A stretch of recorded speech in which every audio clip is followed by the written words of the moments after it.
Have you ever walked into your room and felt something watching you? Not with eyes, but with memory.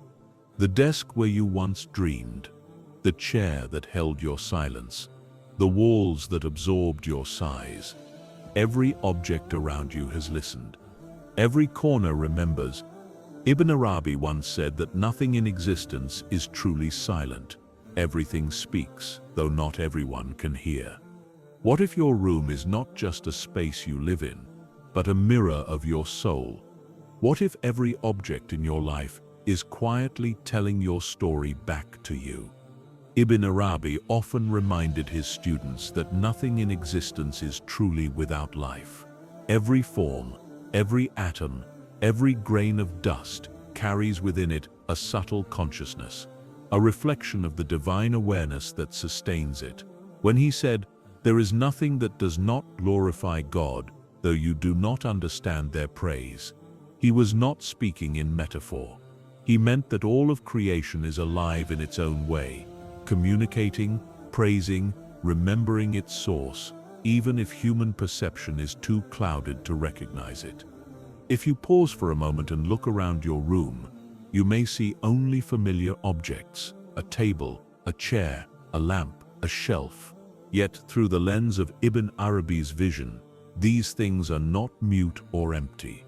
The table that holds your books carries the memory of every time you leaned upon it, every thought you shaped there, every sigh you released into the air above it. The chair remembers the weight of your silence, the posture of your waiting, the stillness of your reflection. Even the walls around you have absorbed your words, your music, your arguments, your laughter. Nothing that has happened in your presence has vanished completely. The space itself remembers. This awareness changes everything.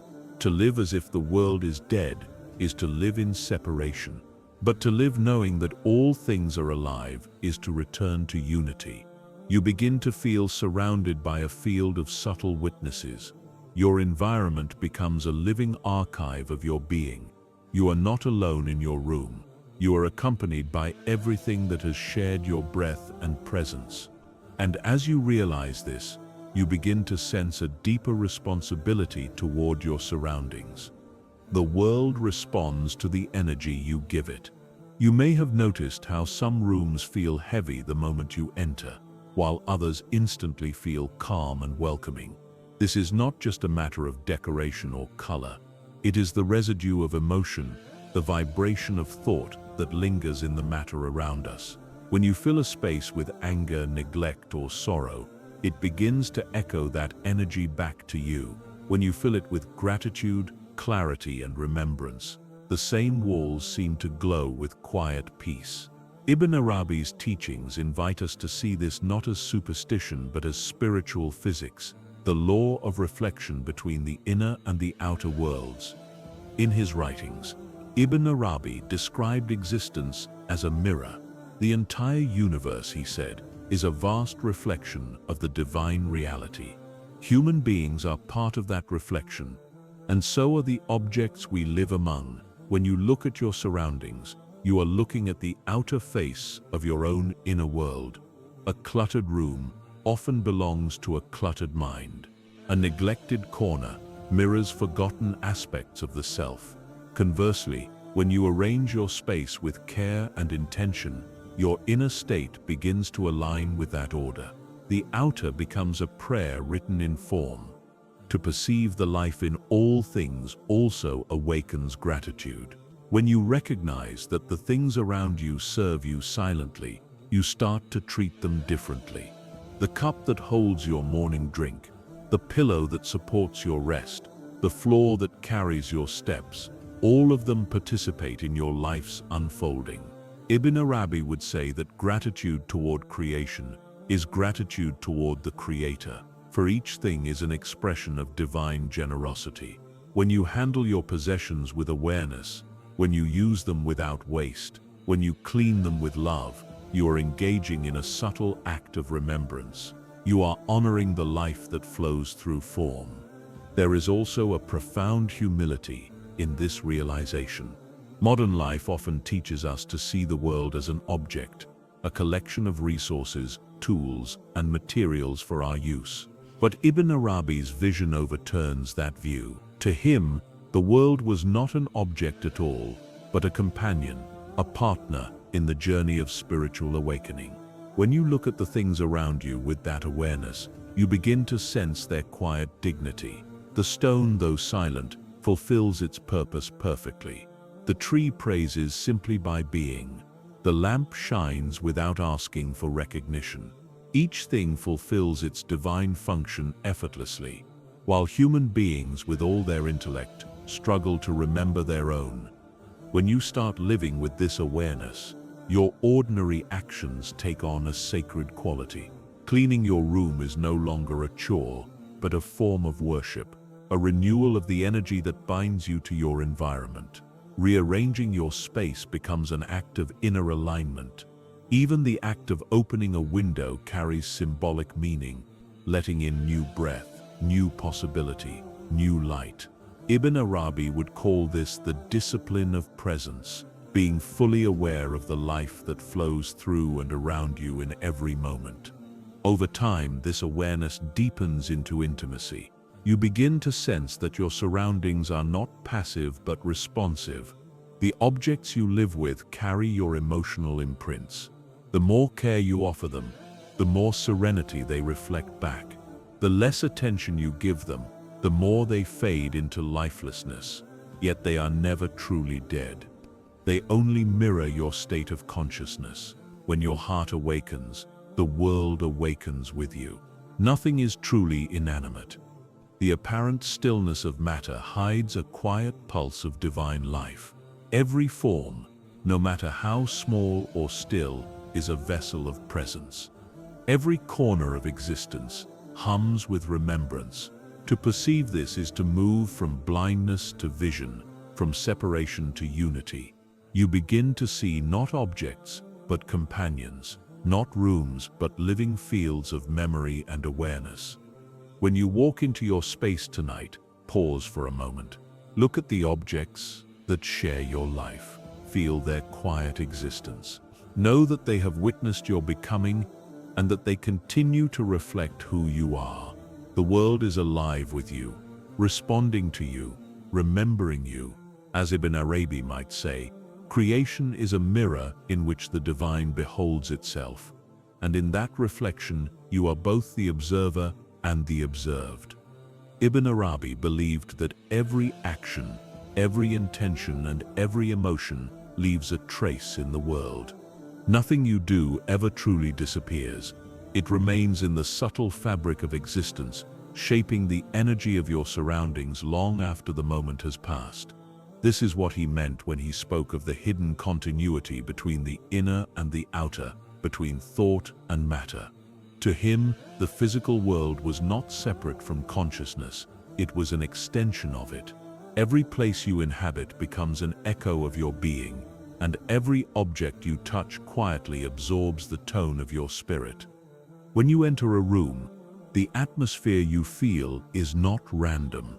It is a collection of imprints, of laughter, anger, prayer, silence, and longing that have settled into the space like invisible dust. Some homes carry a feeling of calm and openness, as though they have been washed by kindness and remembrance. Others feel dense and restless, as if the air itself has forgotten how to breathe. Ibn Arabi would say that this is the residue of intention, the unseen energy that our states of heart leave behind. Modern science speaks of vibration, frequency, and resonance. Ibn Arabi spoke of presence, essence, and the flow of divine breath through all forms. Though the language differs, the meaning is the same. Every thought has weight, every word has tone, every emotion carries motion. What you give attention to grows stronger in the field of your life. If you fill your space with agitation and complaint, it will begin to hum with restlessness. But if you fill it with remembrance, gratitude, and awareness, it becomes light and clear, as if even the air begins to pray with you. Think of how certain objects hold emotional power. A photograph, a letter, an old book, or a piece of jewelry. Each carries a story, a vibration from a particular time. You can feel it when you touch them. The energy is not in the object itself, but in the memory it carries, the human presence woven into it. The same principle applies to everything around you. Every item in your space has absorbed something of your story, something of your energy. The more awareness you bring to how you interact with them, the more consciously you shape the atmosphere you live in. Ibn Arabi would call this the science of witnessing, seeing not only what is visible, but what is active beneath the surface. When you light a candle, it does not simply burn, it transforms wax into light, matter into spirit. When you speak softly, your voice lingers in the air and changes its texture. When you pray or meditate in a place, that vibration settles into the walls and floor, creating a subtle harmony that remains even when you are gone. Your actions are not isolated moments. They are energetic signatures left in the world around you. This is why some places feel sacred. The moment you step into them, old shrines, libraries, gardens, or rooms where people have gathered in love and sincerity seem to hold a purity that transcends time. The devotion once offered there continues to breathe through the space. Likewise, a place filled with anger or greed continues to echo those vibrations until they are cleansed by awareness or time. The energy of intent is not erased easily. It imprints itself like ink on the unseen pages of the world. To understand, this is to realize that you are constantly in relationship with your surroundings. Your space is not neutral. It is an extension of your consciousness. The energy you release returns to you, reflected and amplified.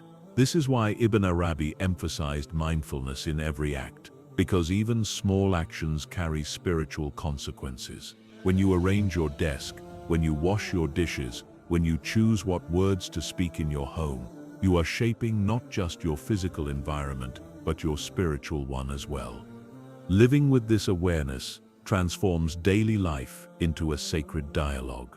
You begin to treat your space with the same care you would offer a living being.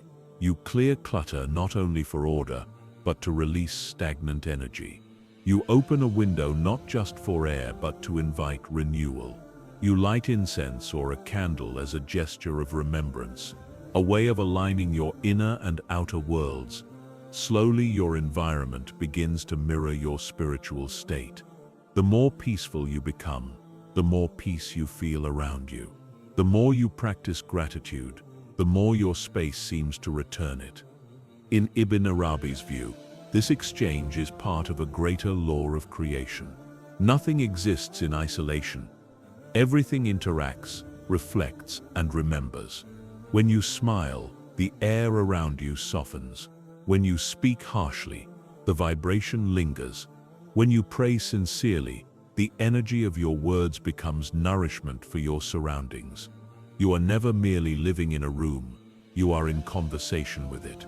If you begin to see your environment in this way, even ordinary acts become sacred. Straightening a pillow, folding a cloth, placing a book back in its place, each gesture becomes a silent offering. You are caring for a living world that in turn cares for you. Energy like love moves in circles. What you give out returns. What you neglect decays. What you bless grows radiant.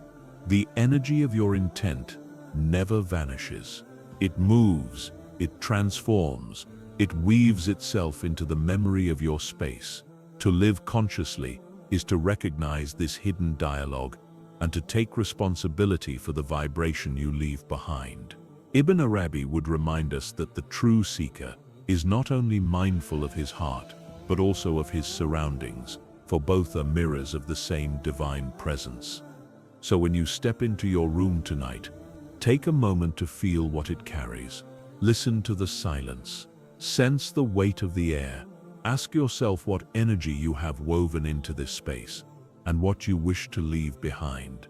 You may find that your room already knows you, because it has been watching, remembering, and echoing your presence all along. Ibn Arabi often spoke of purity as more than physical cleanliness. To him, it was a state of harmony between the inner and the outer, the visible and the unseen. He believed that purity is the condition in which divine light can reflect clearly. When the heart is pure, the world around it begins to mirror that purity. When the heart is clouded, the environment becomes heavy and dim. Cleanliness, then, was not simply about washing or organizing. It was about clearing the pathways through which spiritual energy flows, both within the self and within the space one inhabits. When you walk into a cluttered room, you may notice a subtle tension. Your attention is scattered, your thoughts lose focus, and you feel burdened without knowing why. This happens because disorder outside creates echoes of disorder inside. Every object that is out of place is like an unfinished sentence that the mind keeps reading. Every bit of dust that collects on surfaces dulls the clarity of the atmosphere, the same way a distraction clouds the clarity of thought. In this way, the physical state of a room becomes a mirror of the soul that lives within it. Ibn Arabi would say that purity attracts light, because light seeks openness. Light cannot dwell where there is resistance, confusion, or neglect. It needs a space prepared for it, a vessel ready to receive. When you purify your surroundings, you are not only removing what is unnecessary, you are creating room for something higher to enter. A clean and ordered space allows divine presence to move freely, to circulate like air. It becomes easier to think clearly, to pray deeply, to feel at peace. The outer purity begins to awaken the inner one. In many of Ibn Arabi's writings, the heart is described as a mirror. If the mirror is dusty, the reflection of truth is distorted. The same principle applies to the world around you. When your space is neglected, it reflects back confusion. When it is cared for, it reflects clarity. This is why so many spiritual traditions emphasize simple acts of maintenance, sweeping, washing, tending to what you have been given. These are not trivial chores, they are forms of remembrance. Each act of cleaning is a small prayer, a gesture that says, I am preparing this space for light to dwell. Purity, in this sense, is not perfection. It is alignment. It means that your inner state and your outer actions support each other. You cannot claim peace while living in chaos, and you cannot sustain clarity in a space filled with stagnation. Ibn Arabi would say that the world outside of you is an extension of your inner being. The energy that fills your room comes from your own breath, your own movement, your own thoughts. When you make your space pure, you are also disciplining your inner self. You are training your heart to choose what is essential and to let go of what no longer serves. Think of how different it feels to wake up in a room that is open and organized versus one that is filled with clutter. In the first, the air feels light, thoughts flow easily, and your actions carry intention. In the second, the weight of the surroundings pulls you down before the day even begins. The outer world sets the rhythm for the inner one. That is why Ibn Arabi described purification as a practice of balance. It is not only about the removal of physical dust, but also the clearing of emotional residue, the energy of past moods, forgotten worries, or unspoken tension that lingers in the air. When you take time to cleanse your space, something subtle begins to happen. The act itself becomes meditative.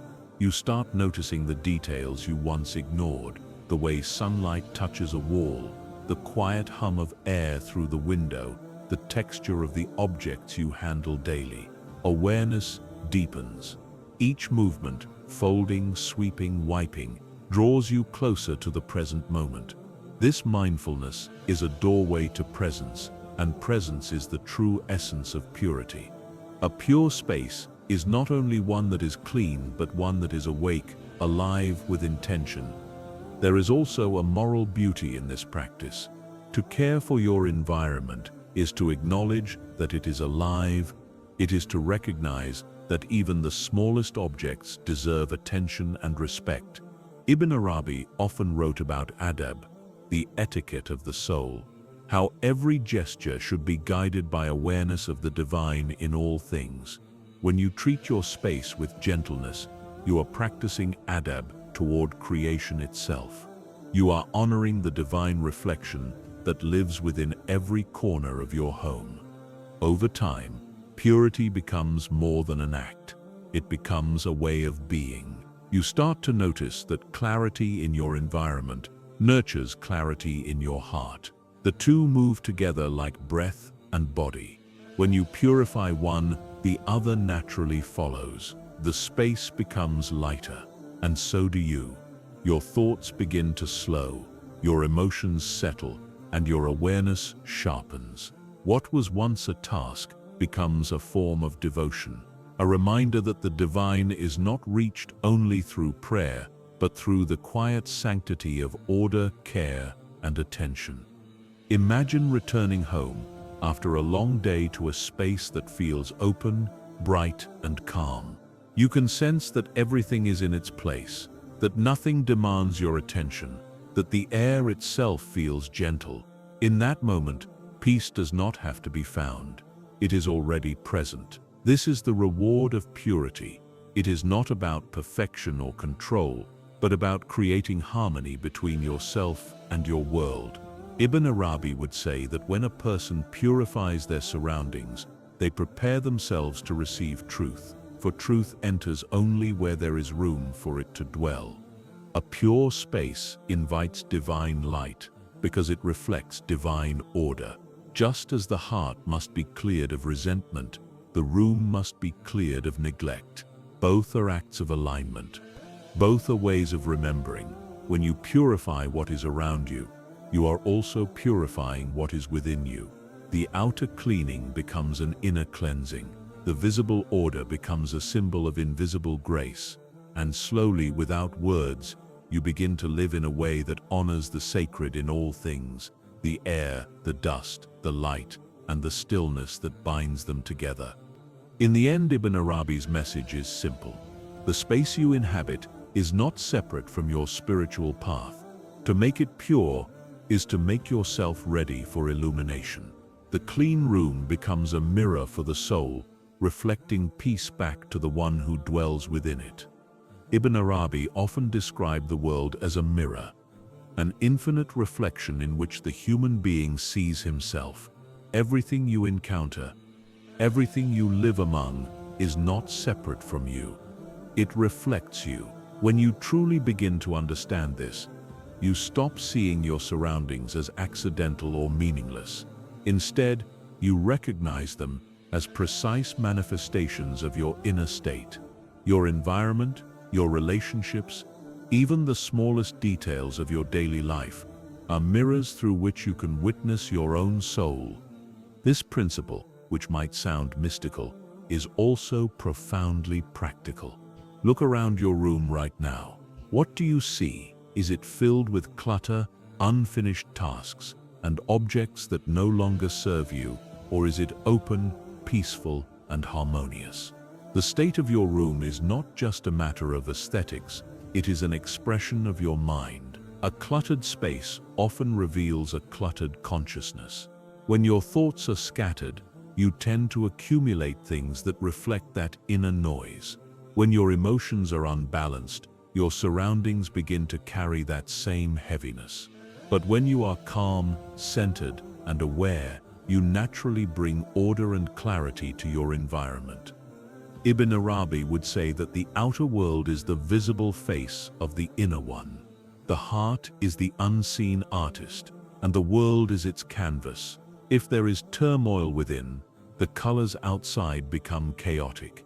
If there is peace within, the outside begins to glow with quiet beauty. This is the essence of the mirror principle. Everything outside of you mirrors what is happening within you. It is not punishment or reward. It is reflection. It is the universe showing you who you are.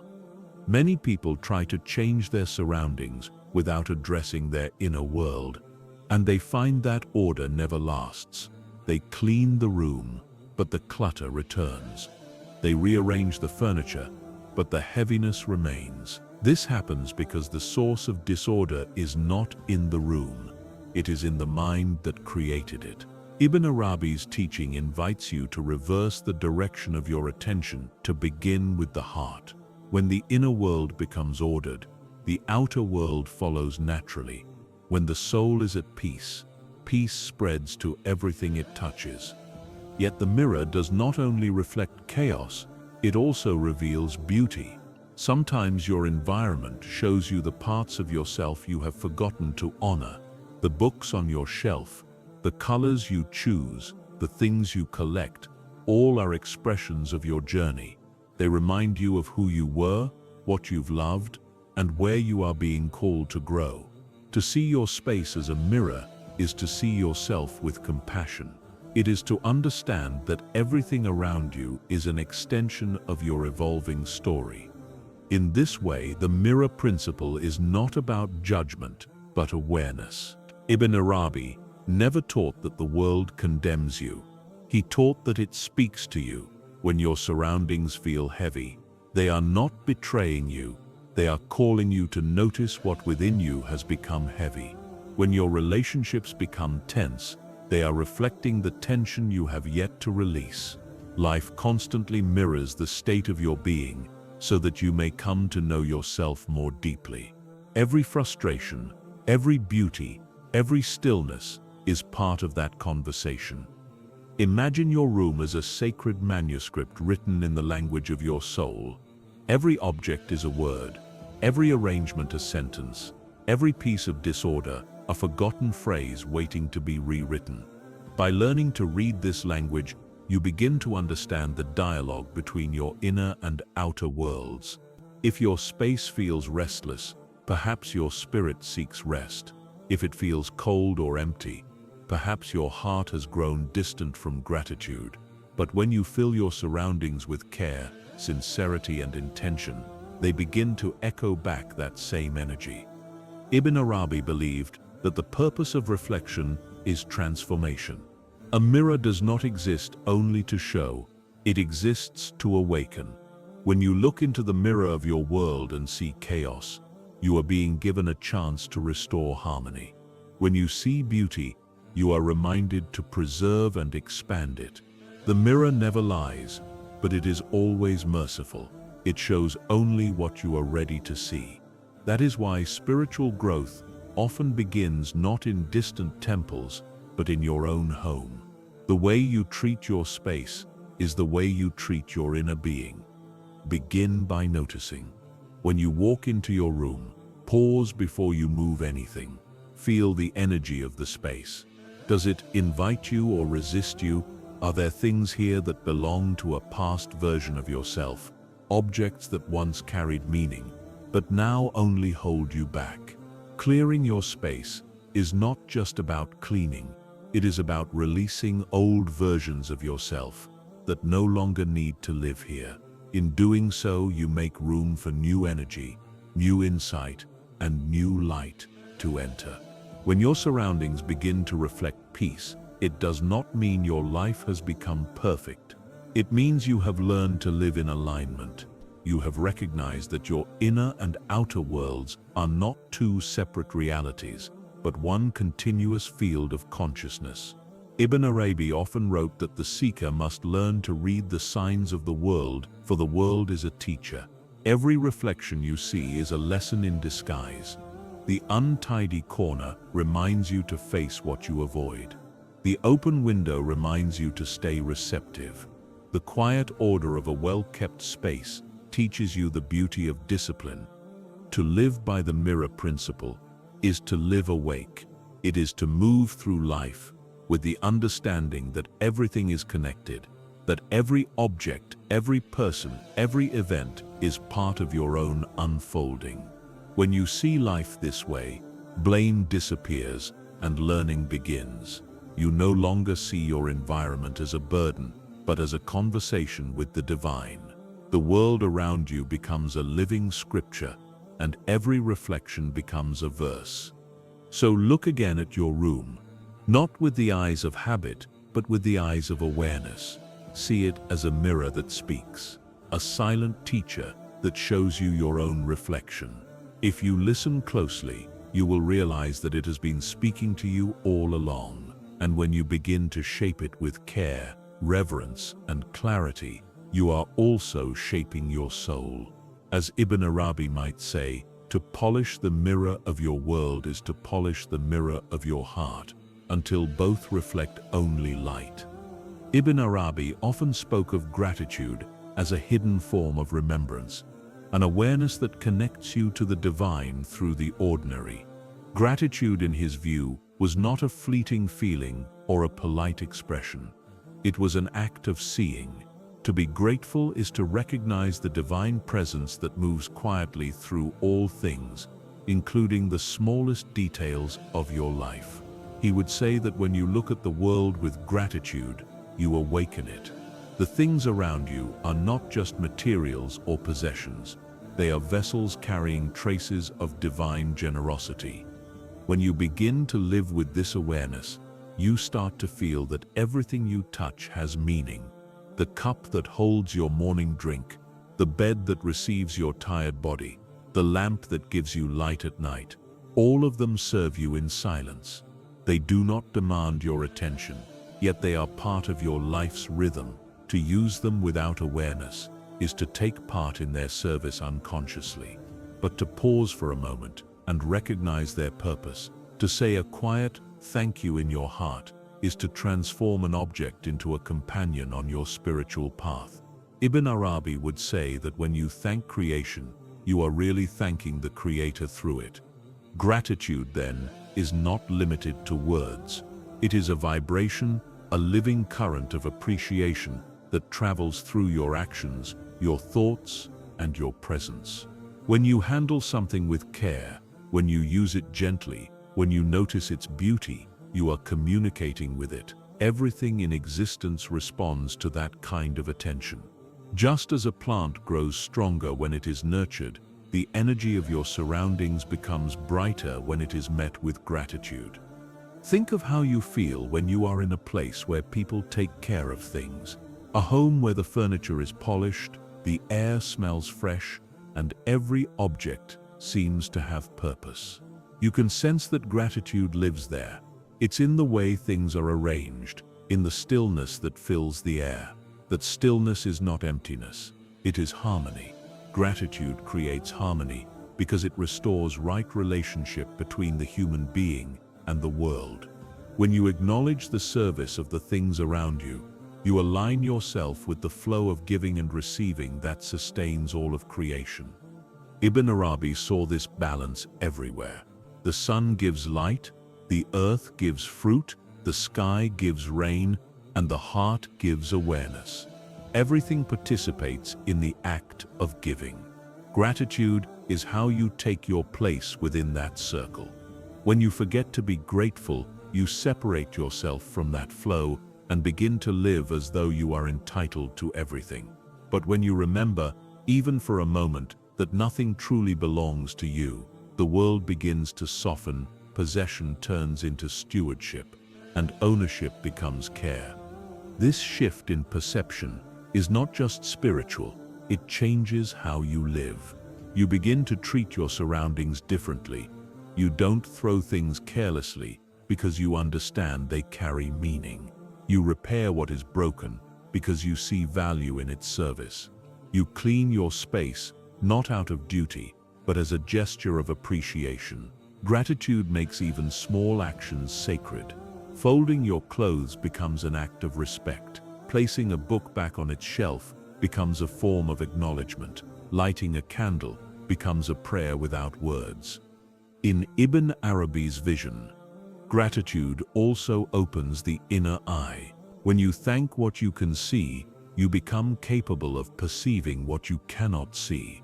The act of appreciation reveals deeper layers of reality. The object that once seemed ordinary begins to glow with quiet significance. A single glass of water held with awareness, becomes a sign of the divine mercy that nourishes all life. The sound of the wind outside your window becomes a reminder of the unseen forces that sustain existence. Gratitude awakens perception.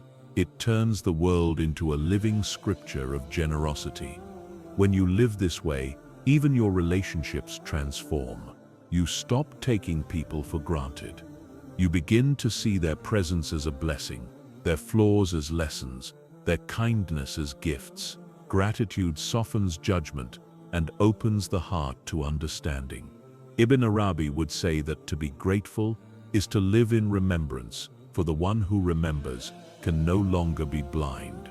The heart that practices gratitude becomes a vessel for light because it constantly recognizes the source of all giving. Gratitude also purifies intention. When you are thankful, your actions carry a different energy. You no longer act from habit or entitlement, but from awareness. This makes your presence lighter and more peaceful. You begin to give more freely, to forgive more easily, to live more gently. Gratitude, in essence, is the art of alignment. It aligns your soul with the generosity of creation. When you give thanks, you become part of the rhythm of giving. Over time, this awareness becomes effortless. You no longer need to remind yourself to be grateful, because gratitude becomes your natural state. You start to notice beauty in simple things: the warmth of sunlight, the scent of clean air, the weight of silence in the evening. Each of these small experiences becomes a doorway to remembrance. You realize that everything you encounter is a reflection of divine kindness reaching you in countless forms. Ibn Arabi would remind his readers that gratitude is not meant to be occasional. It is meant to be continuous. It is a way of living in conversation with creation. When you thank an object, you acknowledge its hidden soul. When you thank a person, you honor the divine image within them.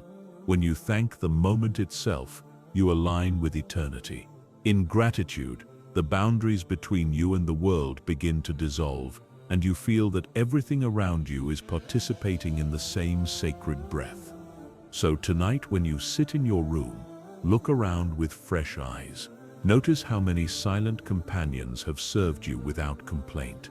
The chair that carries your weight, the paper that receives your words, the light that helps you see, they have all been part of your life's story. Whisper your gratitude to them, not as a ritual but as recognition. Feel how the air shifts when you do this, how the atmosphere softens. This is not imagination, it is response. The world listens when you speak with a thankful heart. Ibn Arabi taught that when gratitude becomes the lens through which you view life, every moment becomes worship. Every breath becomes a blessing. Every object becomes a reminder that the divine is near. Gratitude awakens the soul of things because it awakens the soul within you. Ibn Arabi spoke often about the mystery of silence, the stillness that holds memory long after words have vanished. He believed that silence itself is alive, that it listens, absorbs, and remembers. The world, in his view, is not an empty stage upon which events occur and disappear. It is a living witness. Every sound, every gesture, every emotion leaves a subtle trace in the fabric of existence. Nothing is ever lost. It only transforms into quieter forms of being. The walls, the air, the earth, all of them retain the memory of what has passed. When you sit alone in a room that has seen years of your life, you may feel a kind of echo, a presence that seems to exist beyond time. This is not imagination. It is the memory of stillness, the lingering vibration of everything that has happened within those walls. The laughter that once filled the space, the tears that fell unseen, the words spoken in anger or love, they do not disappear. They become part of the invisible atmosphere that shapes how a place feels. That is why you can walk into a room and sense peace, or tension, or melancholy, even if no one speaks. The air carries memory. Ibn Arabi described this phenomenon as the trace of being. He believed that every act, however small, leaves an imprint upon creation. A word uttered in kindness softens the world. A careless insult hardens it. A moment of prayer or remembrance fills the surrounding space with subtle light. These traces accumulate, forming an unseen archive that continues to affect those who enter. The past does not die, it lingers as a vibration within the living body of the world. This understanding invites a deeper awareness of responsibility. Silence remembers, then what are you teaching it? What kind of energy are you imprinting upon your surroundings? Every room you occupy becomes a reflection of your inner life. When you fill it with frustration or despair, the silence learns that pattern. When you fill it with gratitude, patience, and sincerity, it begins to breathe in rhythm with your peace. Your environment becomes a mirror of your inner state, not only through order or beauty, but through the emotional residue you leave behind. Think about why certain sacred places, old mosques, monasteries, or shrines, feel profoundly different from ordinary spaces. Even if centuries have passed, they carry a palpable stillness, a presence that feels almost alive. Those who built them infused them with intention, devotion, and remembrance. Thousands of prayers have soaked into their walls. The silence in such places is not empty. It is full of remembrance. It remembers every soul that knelt there, every voice that whispered truth. The same principle applies, on a smaller scale, to your own home. Every sincere thought, every kind act, every moment of reflection becomes a quiet form of sanctification. In this sense, silence is both witness and participant. It does not judge, but it does not forget. It receives what you give it. The air in your room is not neutral. It listens to your tone, your breath, your intention. Over time, it becomes a record of your living. This is why revisiting an old home or childhood space can be overwhelming. You are not merely walking into a physical location, you are stepping into the echo of your former self. The silence recognizes you. It greets you with the memory of who you were. Understanding that silence as memory transforms how you live. You begin to act with gentleness, knowing that every gesture resonates beyond the moment. You speak with care because your words are seeds planted into the air. You cultivate patience because you know that your surroundings absorb your energy and will return it to you. You start to clean your space, not only for order but to release the heaviness of unspoken emotions that may have settled there. You open windows not just for air but to invite renewal, to let light move through and wash away what the silence has been holding too long. Ibn Arabi often wrote that the world is sustained by divine remembrance, that all things are in a constant state of praise. Human forgetfulness, he said, is what clouds that song. When you bring awareness to your actions, you begin to rejoin that cosmic rhythm. The silence of your room, instead of being heavy with forgotten emotions, becomes luminous with remembrance. It turns into a space that nurtures clarity, reflection, and peace. The more mindful your presence, the more the silence around you begins to glow with quiet vitality. There is a subtle beauty in realizing that you are always leaving traces, even in moments of solitude. Every breath, every heartbeat, every thought contributes to the atmosphere that surrounds you. You are shaping your space constantly, whether you intend to or not. To live consciously is to participate in this process with care. When you speak truthfully, when you forgive, when you pray, when you simply sit in peace, you are teaching the silence a new language, a language of harmony and remembrance.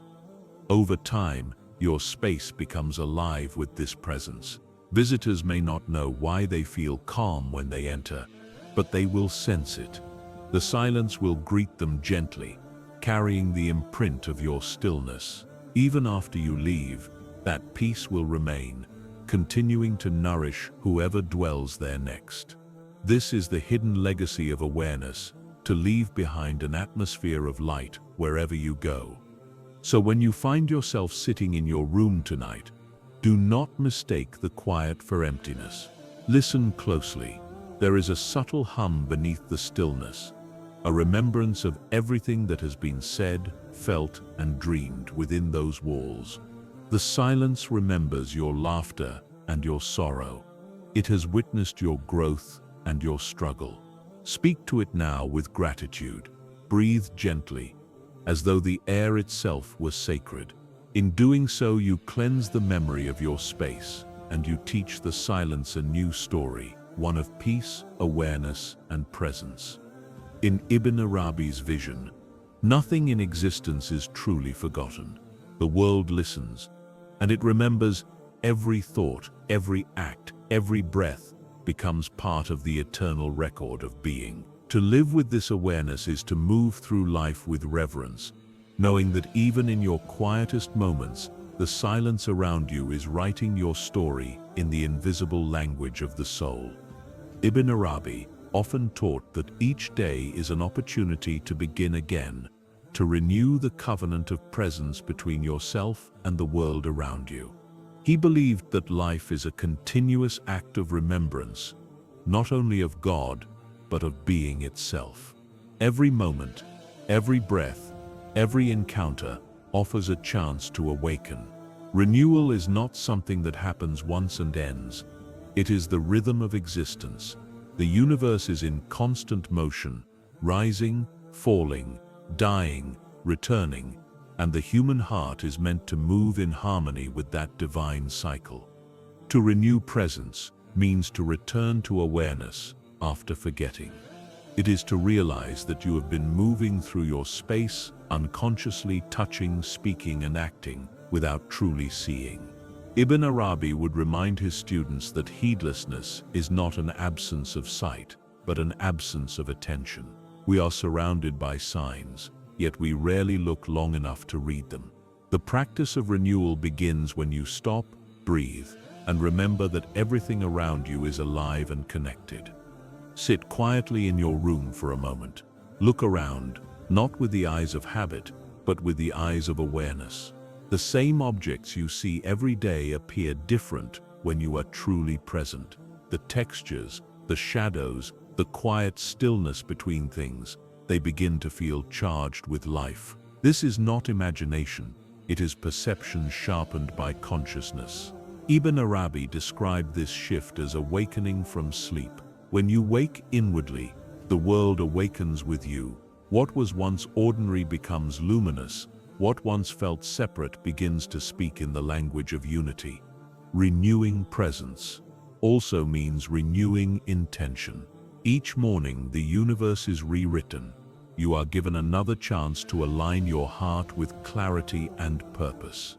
The energy you bring into your space becomes the energy it reflects back to you. If you start your day distracted or resentful, your surroundings absorb that frequency. But if you begin with sincerity, gratitude, and remembrance, you infuse your environment with light. Ibn Arabi often compared intention to fragrance, unseen yet instantly felt by everything it touches.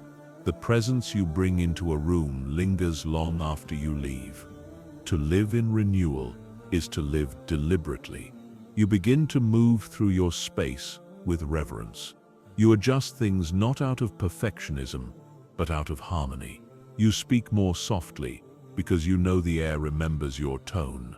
You pause before each task, allowing your actions to follow awareness rather than habit.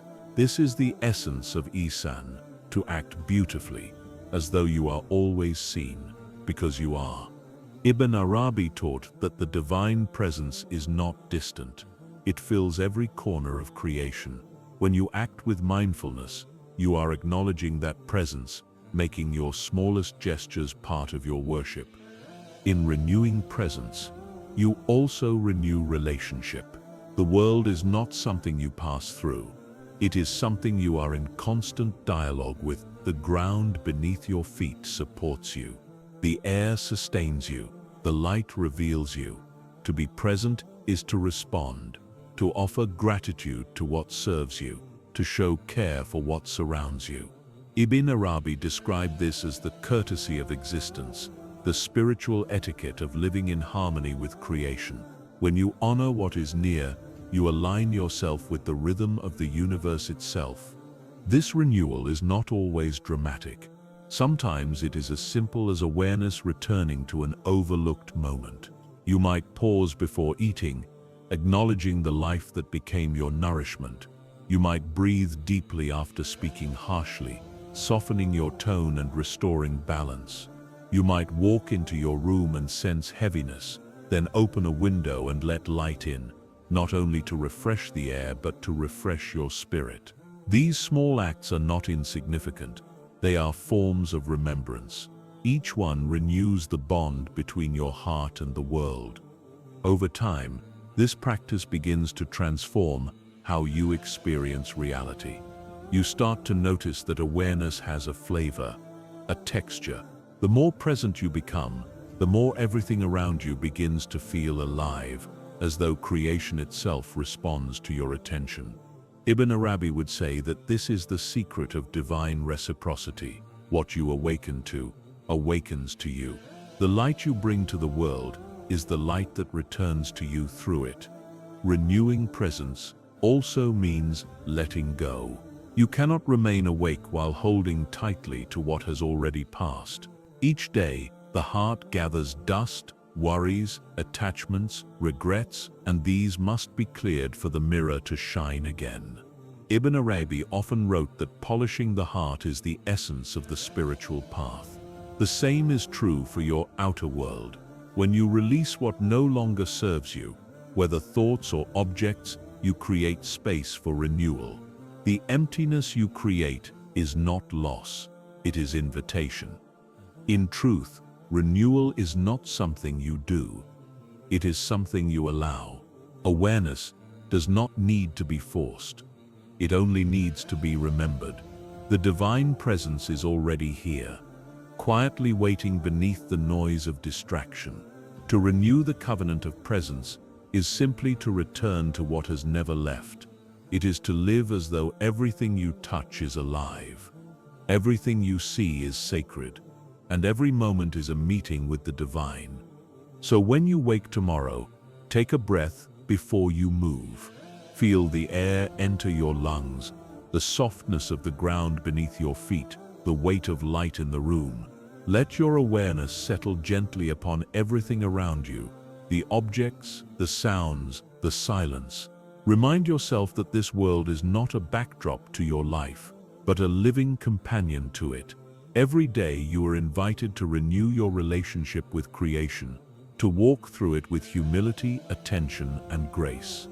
This is the heart of Ibn Arabi's teaching, that presence is prayer and awareness is renewal. Each dawn, the universe is reborn, and so are you. The moment you remember this, you return to your true state, a being of consciousness, surrounded by a living world that mirrors your awakening. When you renew your presence, you restore harmony between your soul and the universe, and the ordinary becomes divine once more.